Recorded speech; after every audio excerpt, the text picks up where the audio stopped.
Hai semua, kawan-kawan. Di saluran hari ini, saya akan tunjuk cara merakam video guna OBS Studio.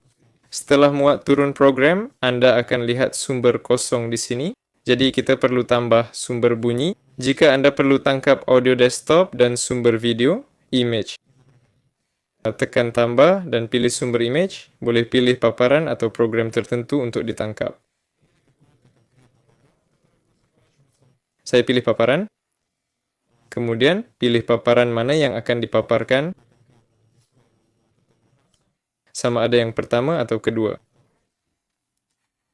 Jika Anda cuma ada satu, maka Anda sudah dapat image-nya. Langkah seterusnya ialah tambah bunyi.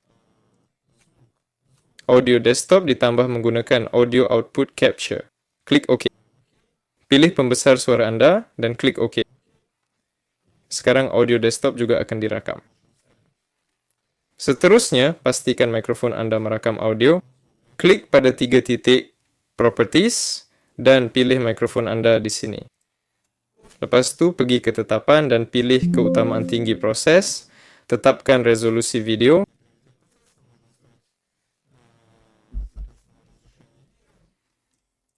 Kita perlu ke output dan rakaman. Di sini boleh pilih folder untuk simpan video. Video akan disimpan. Di sini boleh pilih format, pengikut video dan pengikut audio.